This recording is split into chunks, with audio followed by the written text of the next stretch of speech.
Yeah. So I hate that don't get to do that for you guys.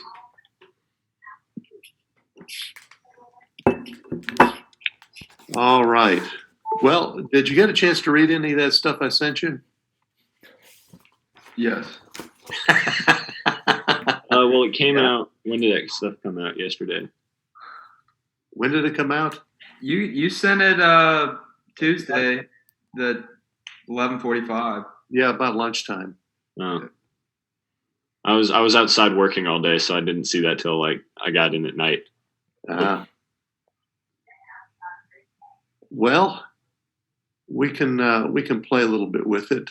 I think what I want to do is to, if you've got your books available, we need the tables with the particles and their quarks, or if you don't have that, if you've got some way of getting to some of that, so we can try a few things. I'm going to shift over to the whiteboard here.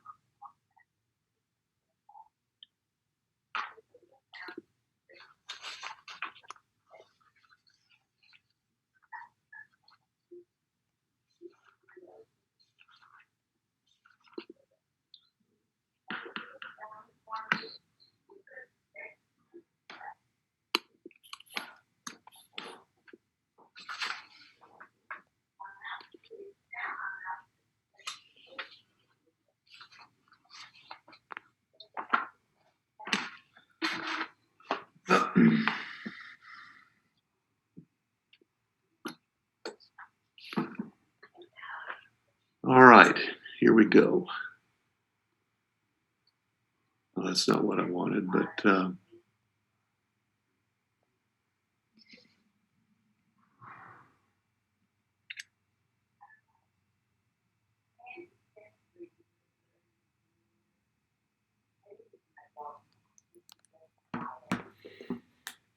here we go.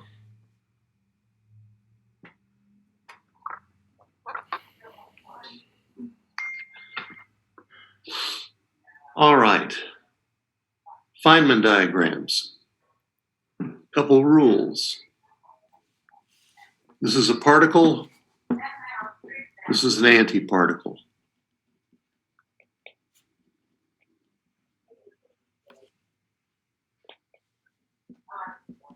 For us, today, time is going to go this way. So Feynman diagrams are actually events in a space-time axis. So it's a relativistic kind of thinking, but they don't adhere very closely to the actual coordinate values, so that they're just drawing basically with time on one axis and position on the other axis. Feynman diagram, there are also things called force particles.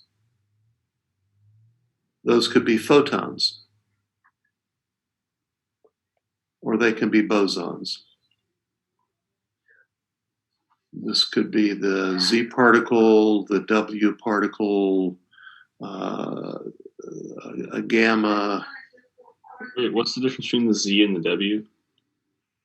They're different particles, but they work with the weak force. Okay. Or gluons. They will always be wiggly. And in the case of photons, sometimes they stand for two photons and not just one. But it's what we call a force particle. Every node has to have three things come together.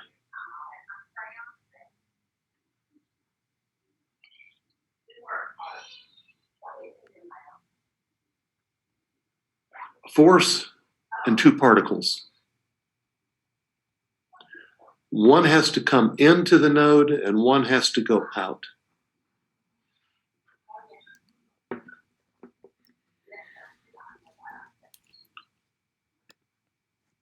Now, does this obey that rule?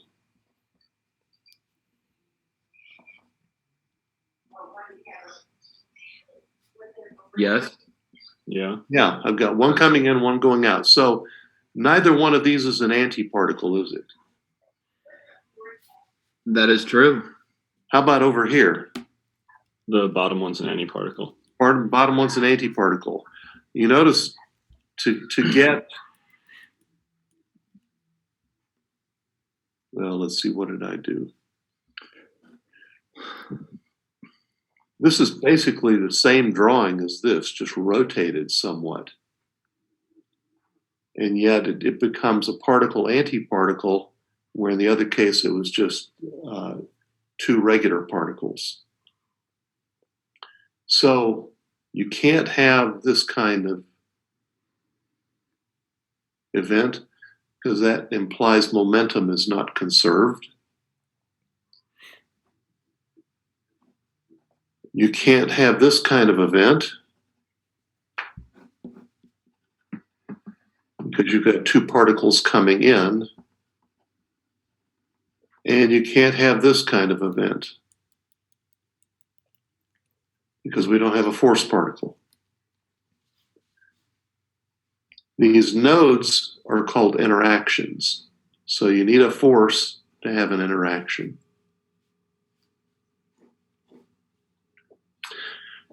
Now, there's a lot of further rules, but these are the rules about drawing these things. And normally you want to have straight lines. We'll violate that occasionally.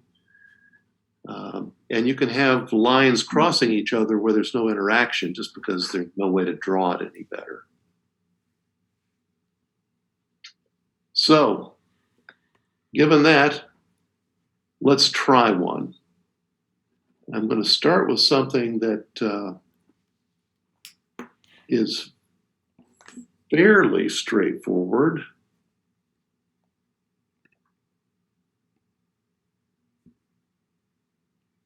And that is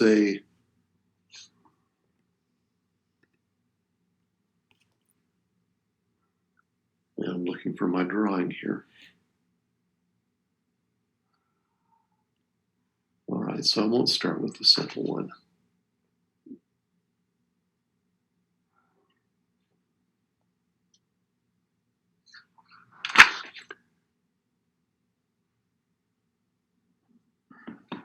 We're going to start with an electron.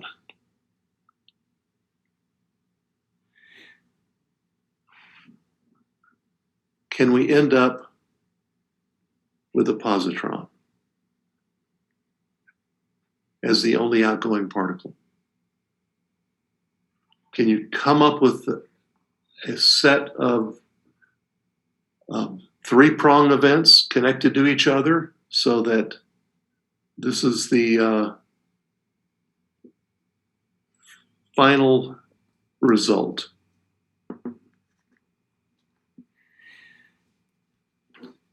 What's the quark makeup of an electron? It has none. It doesn't have any. Nope. All you got here are electrons and photons.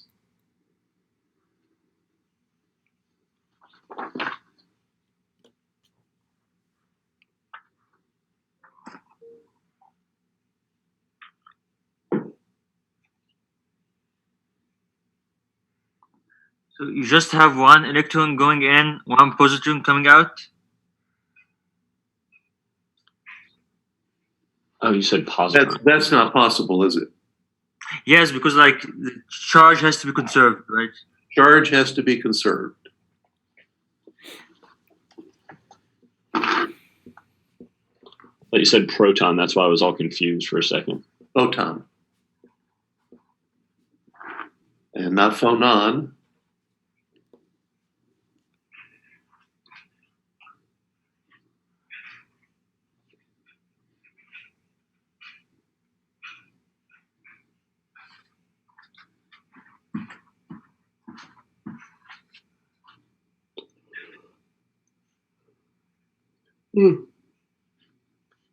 Let's see, what you can't have here is this, isn't it? With something else over here. Why not? Because the electron and positron would annihilate, wouldn't they? Now, these are just rules. You got two arrows coming in. One has to go out.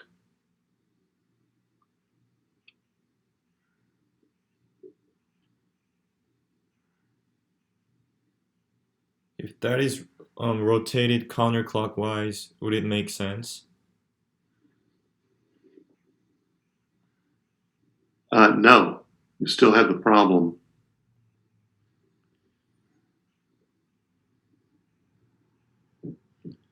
Don't you need another arrow coming out? I'm sorry, this one.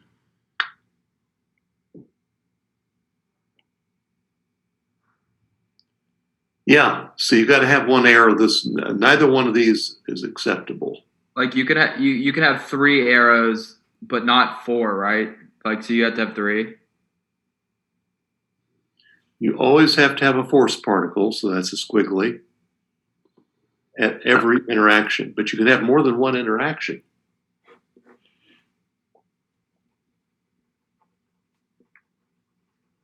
So 3 arrows and a squiggly. Mm-hmm. But you can have an electron and a positron going in, and then you'd have a photon, 2 photons coming out. Would this wouldn't work, right? Because this would have 4 nodes instead of only 3. But it happens, though, right? What happens? Like if you have an electron and a positron, doesn't this produce 2 photons? So here's an electron, and here's a positron coming together, and they produce 2 photons. We showed only as 1. I see. So that's allowed, yes.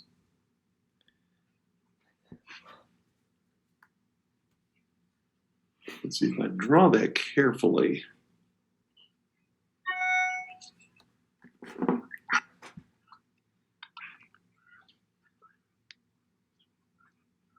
So this is electron-positron annihilation, isn't it?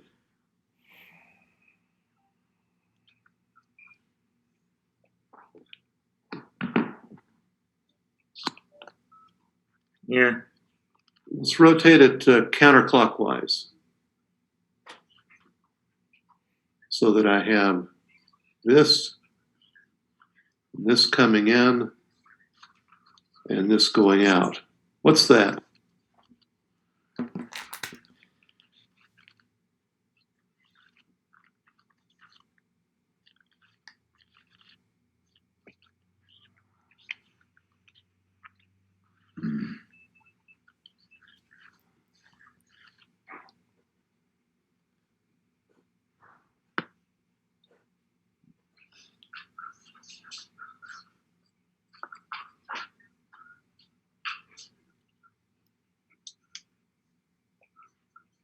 Is that photon absorption? Yeah. Right, an electron comes along, a photon comes along, they interact, and the electron goes on its merry way, a little more energetic. Let's rotate it again.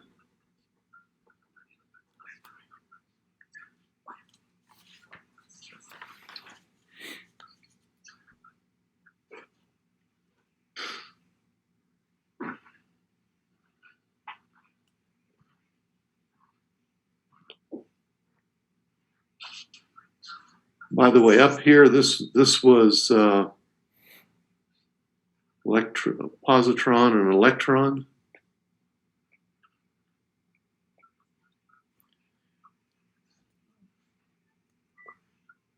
Down here, it's an electron, isn't it? What's this one right here? Positron and positron. Positron and positron. So what's this one? Like Is photon it emission. also photon absorption? It's photon absorption by a positron.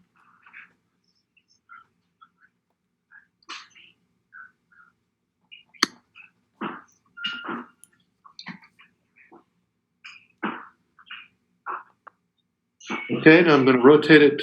Well, let's see, I've gone through all the rotations, haven't I?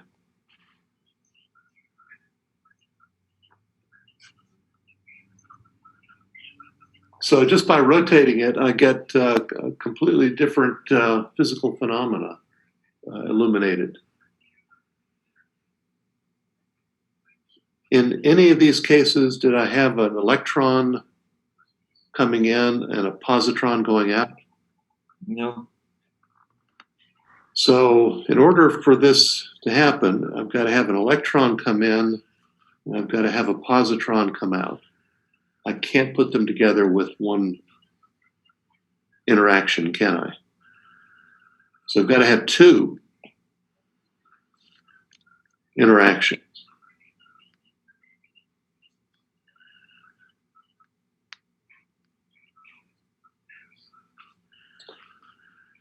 What else can I put in there?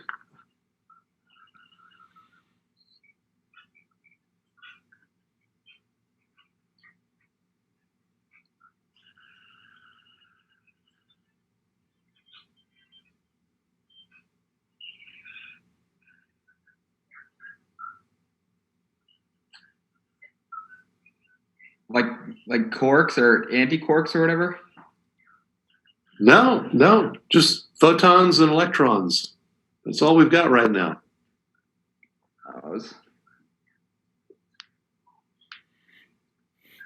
Well, if I put a photon here, what will come out then?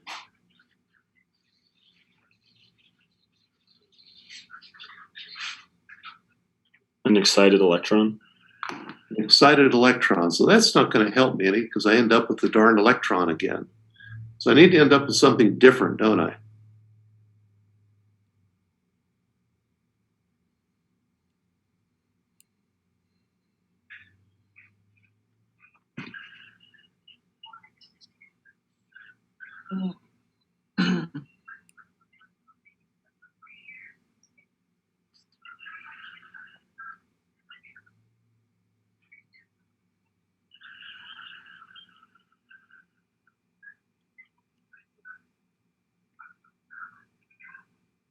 That would be it.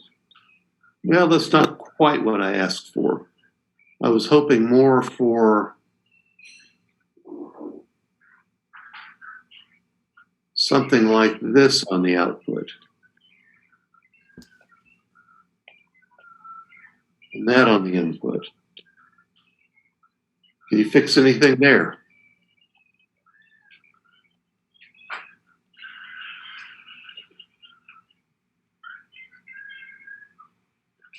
Well, this one kind of ties our hands over here, doesn't it? We've got one coming in, so we've got to have one going out.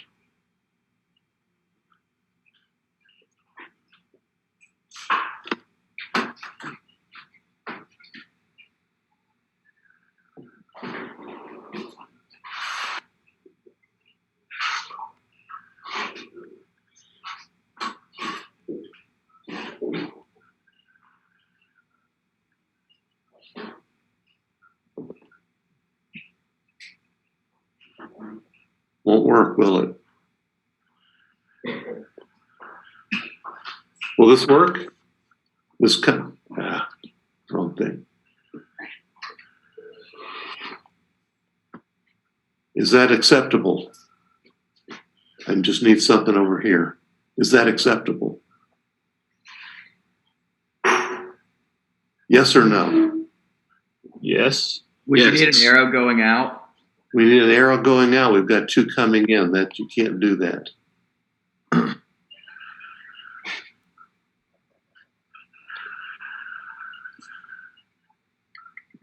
All right. So the closest I'm going to come to getting a single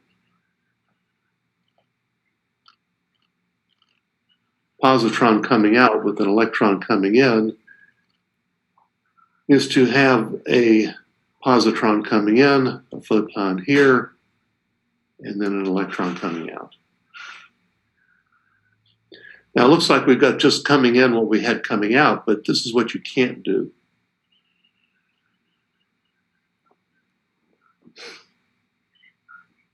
Can't do that. You have four pieces there. It ends up with, when we have gluons, they can do this. You can have gluons that do that, but not particles.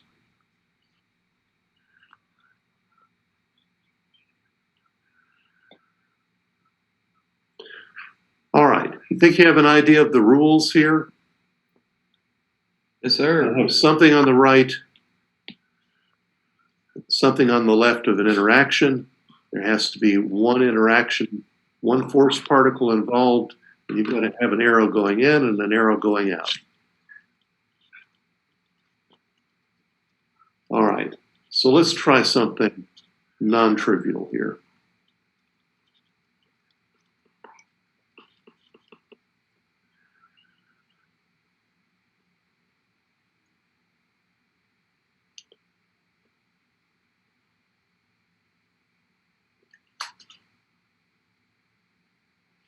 I'm going to have a pi plus decay to a mu plus. Is that possible?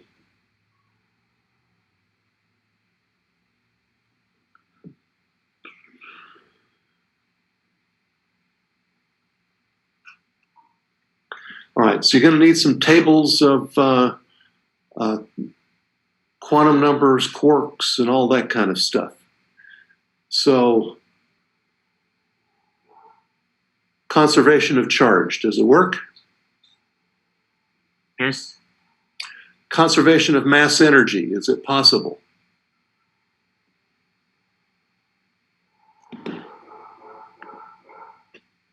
Yes. Why? I mean, you can have any kind of kinetic energy, right? It's just You don't think of kinetic energy. You got to think of mass energy here. yes. I mean, I'm saying like yeah, you can have like I mean, if one of them is more massive than the other one can like compensate this. With, for So example, is the pi more massive than the mu? let me check. Yes. Okay, and it's possible, isn't it? Yeah. How about quantum numbers? Is pi a boson or a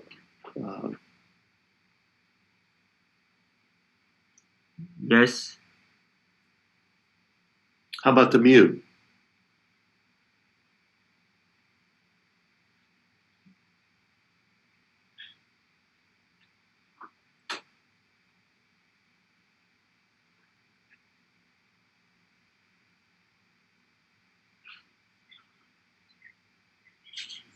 Not. Not. Okay. Can't happen by a strong force. Can happen by a weak force. Weak force conserves lepton numbers. Does the pion have a lepton number? No. No, so it has a lepton number of 0. What about the mu? Does it have a lepton number? It has yes. It has a lepton-mu number. Equal to what? 1. Positive 1. Plus 1? Okay. So we have to have another particle over here in order to conserve mu lepton numbers. What would that particle be?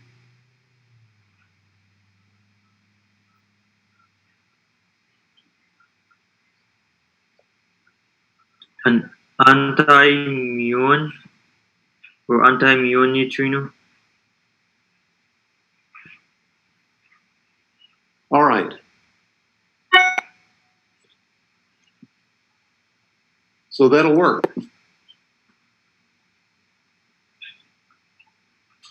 What's the quark composition of a pi meson?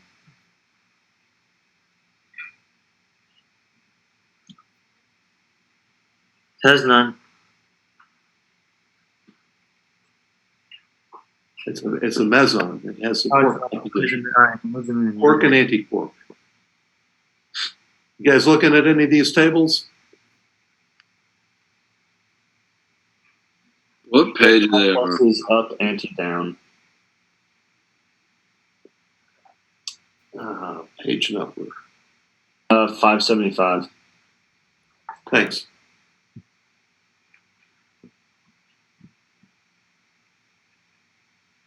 So what's the pi plus? Up, anti down.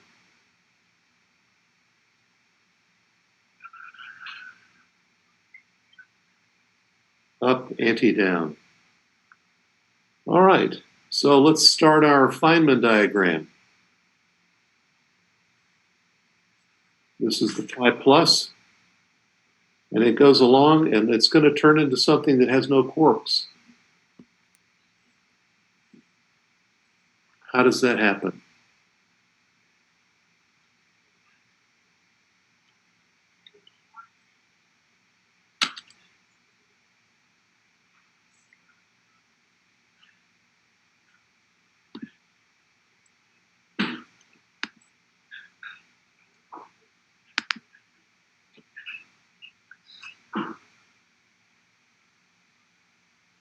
This is going to happen. The two quarks are going to combine. And they're going to become a W particle. What kind of W particle? What's the charge? What's the electric charge of a U quark?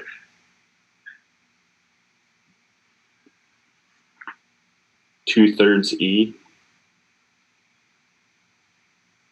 And for a D, an anti-D, Negative two-thirds E. No, it's Minus positive one. It's positive 1/3, so it's gonna be positive 1 E. okay, it's 1/3.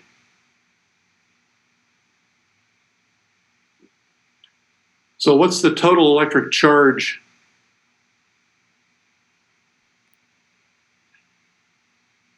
You guys got this right? The anti-D is plus 1/3, right?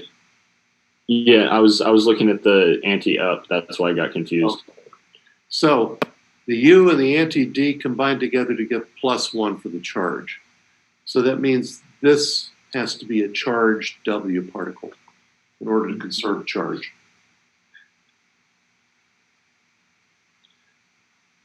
Okay, W particles have the interesting property that they can turn into quarks, or they can be the annihilation product of two quarks, and that they can also turn into leptons. That's what makes it a weak force. So a W particle can also turn into a mu plus and an anti-mu neutrino.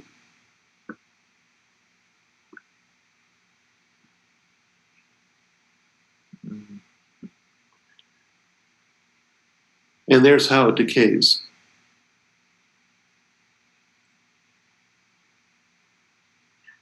So I think in your textbook there might be some of these.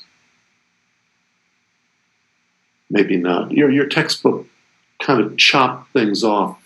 It talked about things and didn't provide you with any information. So I guess I'll provide these for you as we need them. So this process of a pion decaying to a mu plus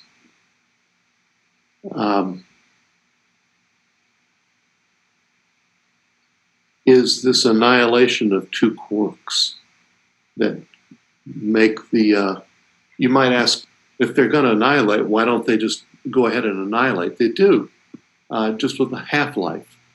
So there's always the probability that they're going to annihilate and produce a W plus particle, which is a force particle, but only exists over a femtometer or thereabouts. And then it decays into a mu plus and an anti-mu neutrino. Where do we have pi pluses in our lives?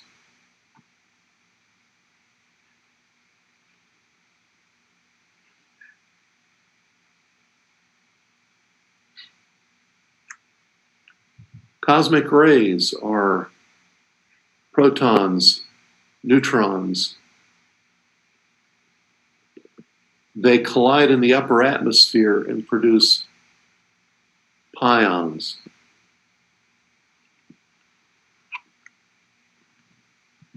These things decay, and we live in the world of mu mesons here.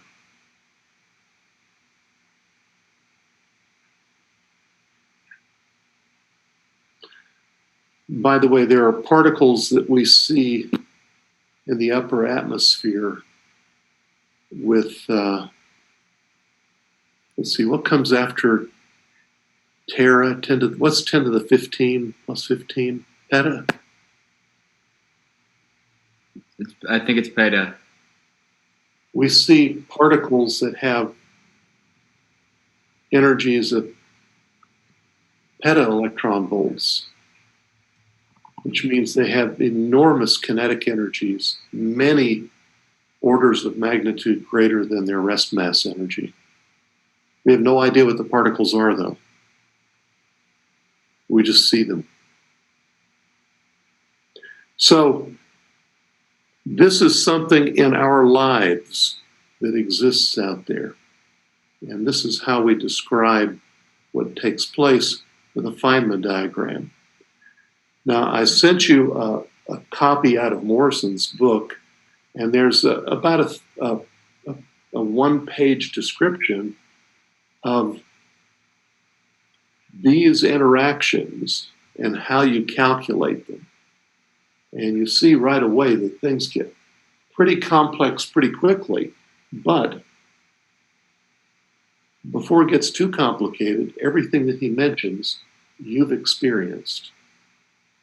Maybe only once, but it shows you how the quantum mechanics goes about, what the density of states means, and how they use the same density of states that we used for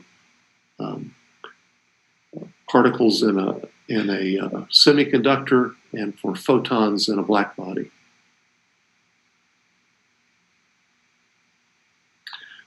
All right.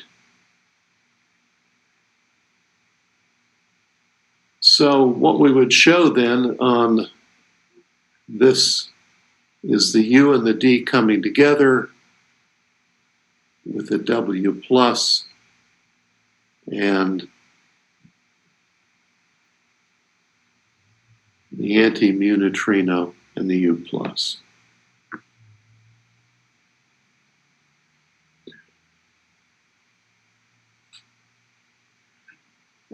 All right, any questions about that?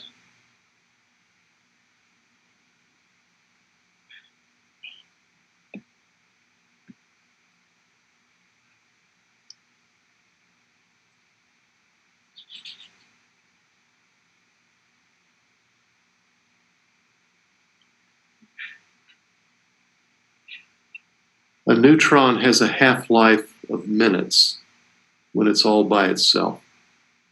What does it decay to?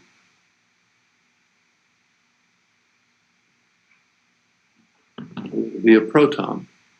As far as we know, the half-life of the proton is greater than 10 to the 26 seconds, which is longer than the age of the universe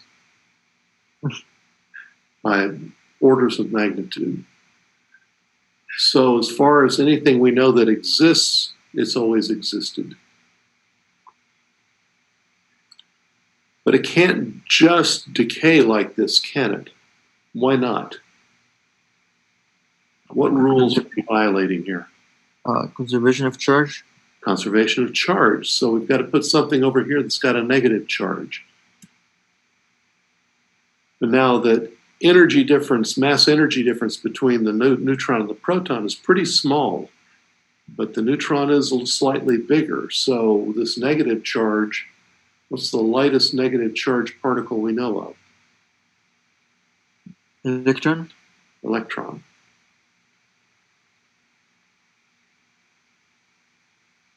Okay, baryon number is conserved. How about lepton number? Electron's a lepton, isn't it?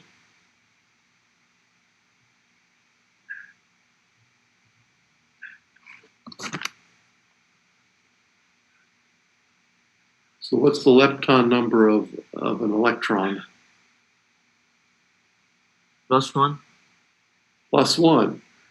So what's something that's got an electron lepton number of -1? An anti-electron neutrino. You knew that, didn't you, Chris? Of course. That's beta decay, isn't it? Of course it is. I just had to make sure, Dr. P. Can never be too Okay, good. so if I look up a neutron, it is a D, it's a dud. And if I look at a proton, it's a DUU. Well, it looks That like is- I can keep these the same, right? No problem there. But I got to do something with the D. I need a W particle to do it, don't I? Because a W particle, remember it, a W particle can annihilate, but if I rotate it,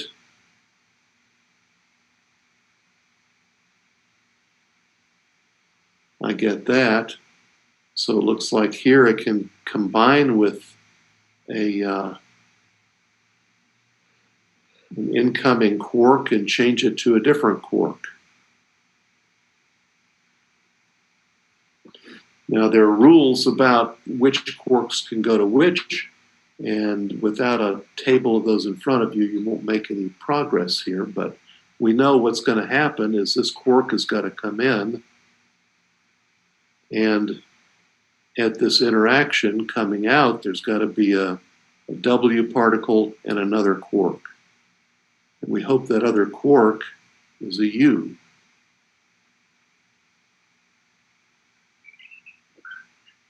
I'm going to take this, I'm going to rotate it 180 degrees here so you can see we're going to have a W particle turn itself into two quarks.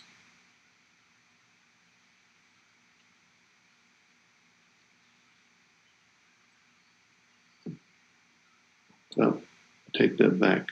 We could have it do that, but not for this one. With this one, we're also going to use the property that they can decay like they did the last time into an electron.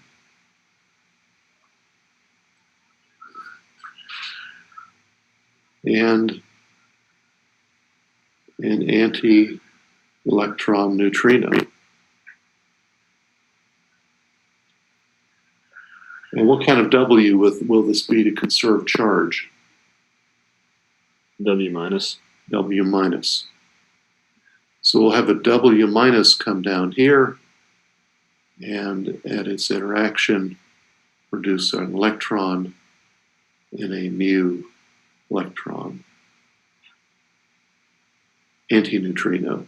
And the U up here gives me DUU. So this was a neutron and that's a proton.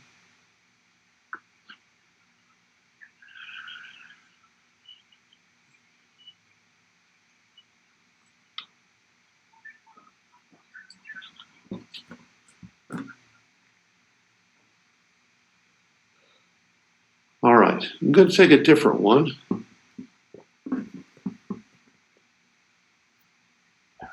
Keep doing that. A K0 decays to a pi plus and a pi minus. What are the quarks for the K0?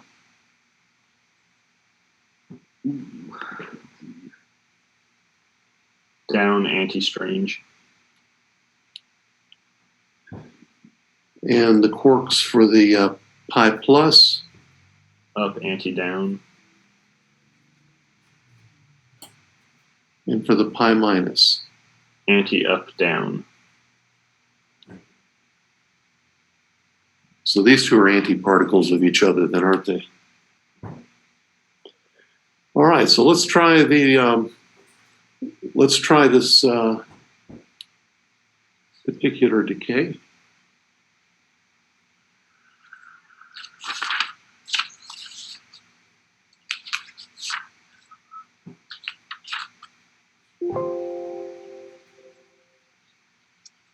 And let's see, I can keep that D going all the way across. And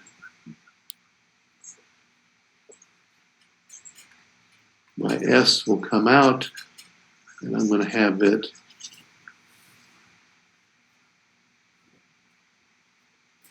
interact with a W particle.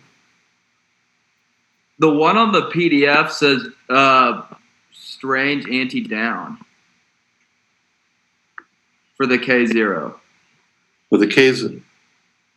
That's the one on the PDF you sent us. I'm not looking at the book. I'm just looking at the PDF. Okay. There are actually two versions of the K.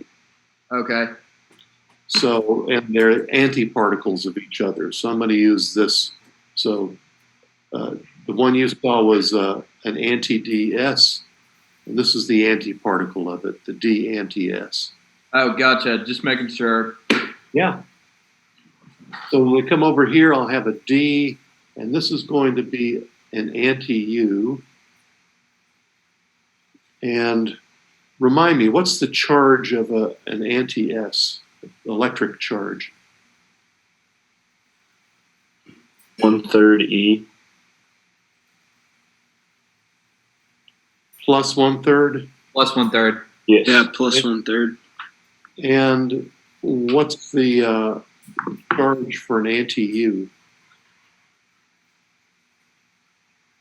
Minus Negative 2/3 C.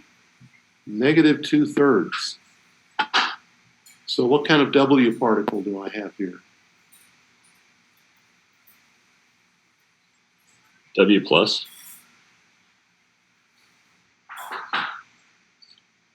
So that I'd have plus 1/3 coming out, and I had plus 1/3 coming in. So these things have to sort of balance out the charge conservation. Now this thing's going to come down, it's going to interact, and it's going to produce a D bar and a U. And this is my pi minus, and this will be my pi plus. Now let's make sure I've got a W plus coming in, and on this side, the U has plus 2/3, and the D has plus 1/3. I mean, the D bar has plus 1/3. So that gives me my positive pion.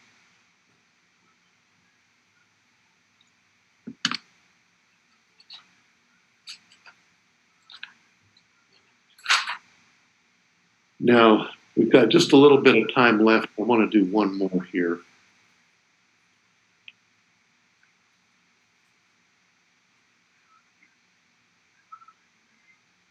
And that's the collision of a proton,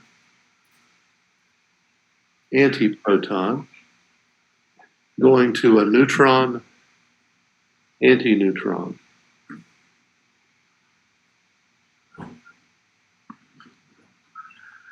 Now, a gluon is something that can, let's see, I've got to draw this correctly here. A gluon is like this, and it can produce a quark-antiquark pair. Or a quark-antiquark can decay in that. There are other combinations. There's 8 combinations of what can happen here, but this is the thing we're going to pay attention to. So this is a gluon, turning itself into two quarks. All right, so the proton is DU,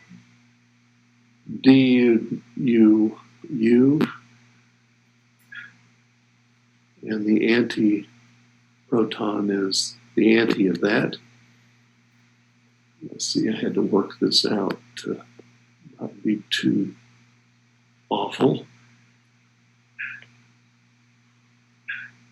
And I've got this coming over to be a DU. So that's probably going to be our neutron, right? And the neutron is two D's in a U. And then the anti-neutron up here will be this.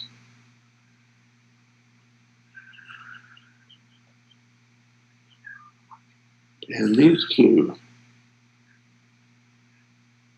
can go over here.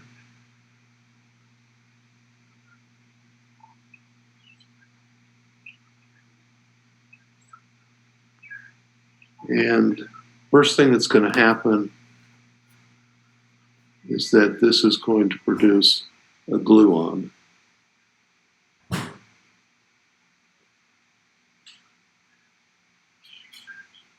And there's the interaction. And here's an interaction.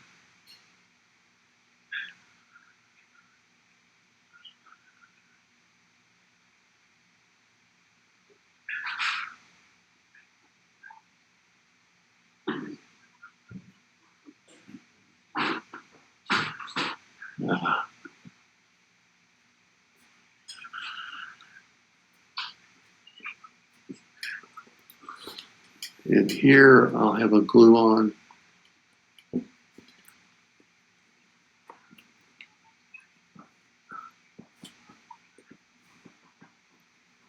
That produces a D bar.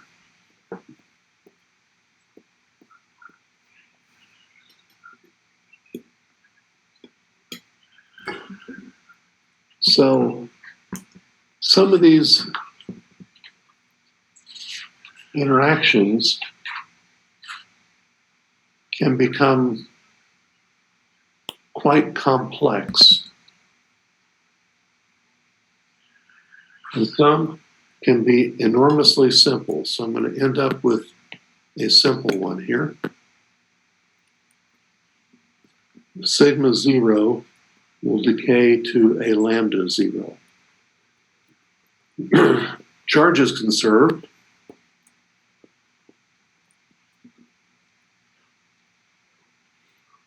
Baryon number is conserved. Strangeness quantum number is observed. So if I look, the sigma 0 is a UDS, and so is the lambda 0. Well, I can't just have that. There's nothing there that suggests anything. And this is how we indicate its decay.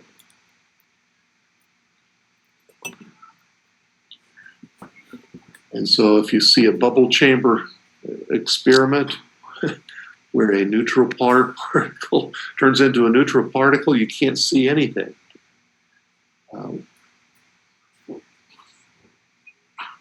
But the lambda, I think, eventually decays into two charged particles. So this is what you do with these particles. And every time you have an interaction, there's a set of rules for calculating the probability for that to happen. And each one involves the quantum mechanics and the density of states and the matrix element from what looks like Schrodinger's equation. But you have to use relativistic wave functions to make all of this happen. these rules are good enough that they can tell you things that can never happen, and those things that they've told us they've never happened in billions and billions of collisions that we have pictures for. I mean, there are billions and billions. Probably we're probably in the 10 to the 12 region for the number of pictures of events. There are things that just don't happen. Pi pluses colliding in a bubble chamber to collide with and interact with a proton doesn't happen. They bounce off electrostatically, but that's it. There are no strong nuclear interactions, no weak interactions. So when you have a strong interaction, you've got gluons involved. When you have a weak interaction, you have the W and the Z particles involved.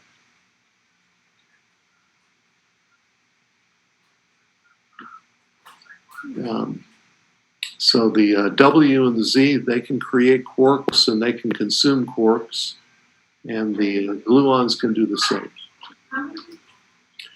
Yes. The gluons don't necessarily obey the vertice, the interaction rule, the way that the W's had to.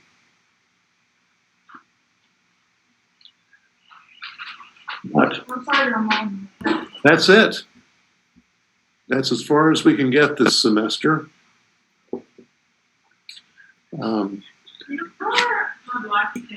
I wish we could have taken this to look at Big Bang Theory, but we didn't do it. So, have fun with the paper that you're writing. Make it something that interests you, and enjoy doing that. And I'll enjoy reading. Yes, sir. Dr. P, thank you very man. much. Yeah, It's the end of an Had era. a wonderful Dr. round. P, you're losing all your students. yeah. This whole class disappears except for Allah. You're losing all your best students. Yep.